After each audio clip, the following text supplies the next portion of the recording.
In a metaphors, we compare two things which belong to two different domains. For example, one is flower, the other is face of a person. So they are from different domains, but we apply one domain's item to describe the other domain's item. You say his face is a flower. So this is a metaphor. So metaphors of female authority, we have discussed some gender roles, and we said that they are metaphors. So they can be extended to any context. That can be home, that can be office, etc.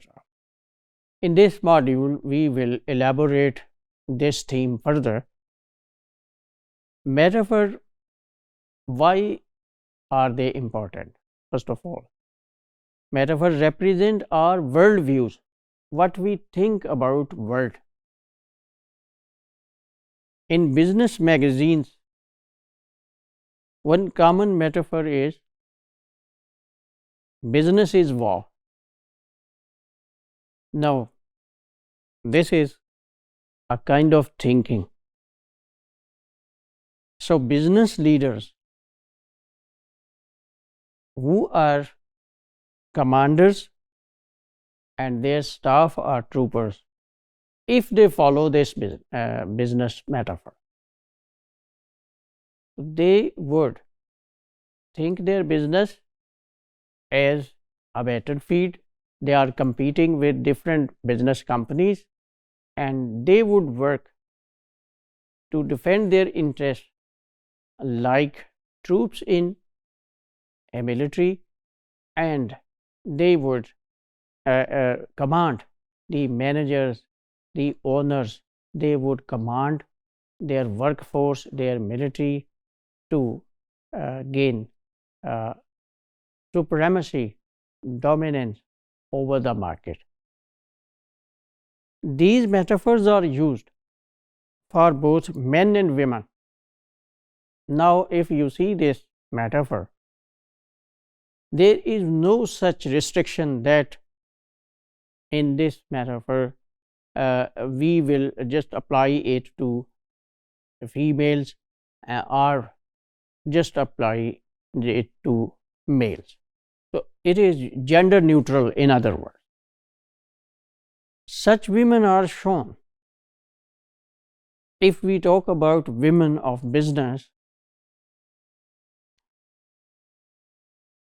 these metaphors are used, as I said, for both sexes. And if we talk about business women only, so such women are shown as powerful. If we see title pages of some business magazines, we note such expressions on them. I won't give their names. I would just want to show you what is given on their title pages. Some expressions, some general statements, empowering wives, for example. This is not title of any magazine. This is the statement, the expression given on that title page. Empowering wives, and especially wives, not women. It shows that even wives are powerful. They have equal rights. Power list. The word power dominates in these expressions because it is power that is denied to women. Actually, feminists say that women are denied any kind of authority and power by male-dominated societies. So that's why the titles use such expressions. 100 most powerful women. Dynamic. This expression, dynamic, this is given on a title page. It shows women are active, They are not passive, they are not dependent, they are proactive. Here is a task. Search some business women mags such as this. Write some expressions showing woman power or leadership. You will just write some expressions, some words and phrases, or some idioms or metaphors from the magazine which you think show power of woman. Can you identify some common metaphor behind the collection of words which you collect?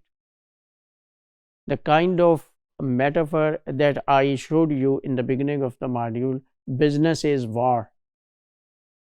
So can you find such kind of metaphor behind the words which you have collected, behind the phrases which you have collected?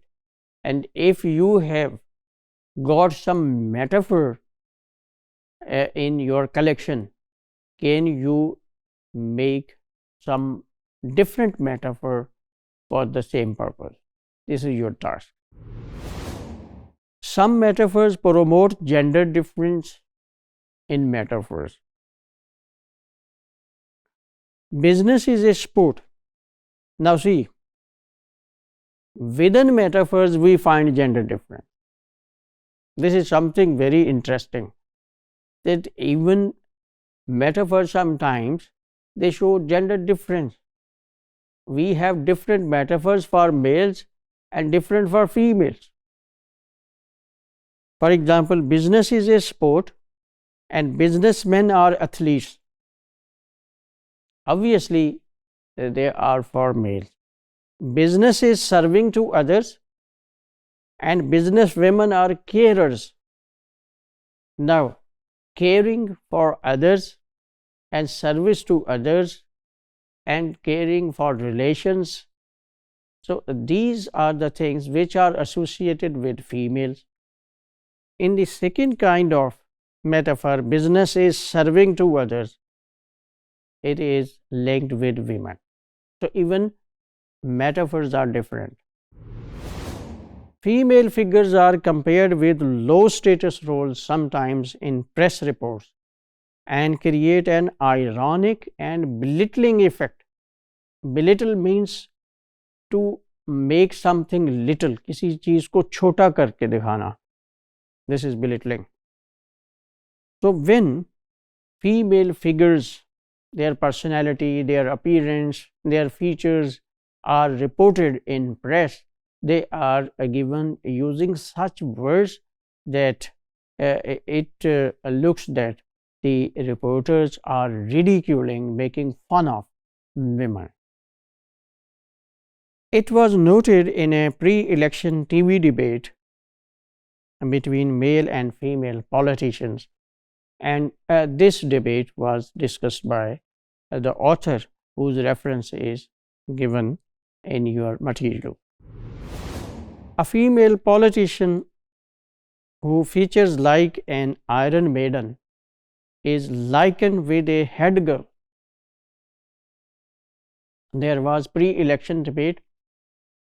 If you remember the days when especially in USA elections are held, so before election every political candidate, every election candidate talks to the public and gives his or her policies and programs and visions, etc.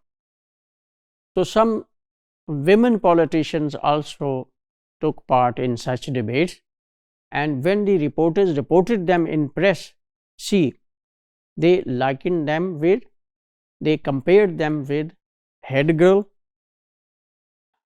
like a girl representative in your class, which you call GR, a primary school teacher, and like a primary school teacher, she moves her head frequently, because when teachers explain something, they make they move their head. So they are also compared with a matron, that is a kind of head nurse. Now see how female politicians are being compared with these people, school teacher, matron, and head girl. So they are in fact being ridiculed. The debate scene, this is what I call belittling effect, chota karke dikhana, to degrade them. The debate scene is compared with a school and a hospital, and an indirect message that comes from this press report is that debate scene where women took part is like a school, because the reporter is comparing it with talking about primary school teachers and head girls. So this place is like a school, and then the leaders are being compared with nurses, so it is like a hospital. Both places are very noisy, and often we people don't love them. So the female authority is limited to control the children. In comparison of women political leaders by the reporters, press reporters, we see they are being compared with head girls, primary school teachers, and matrons. So it means we want to show them fit for working in schools and hospitals.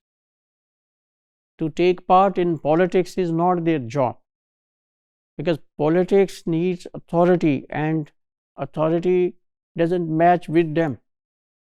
And if ever they have authority, if we see these comparisons carefully, they are nurses and they are primary school teachers, so it means they have authority only on patients and only on children. So it is in a way a mockery of their authority by the press reporters.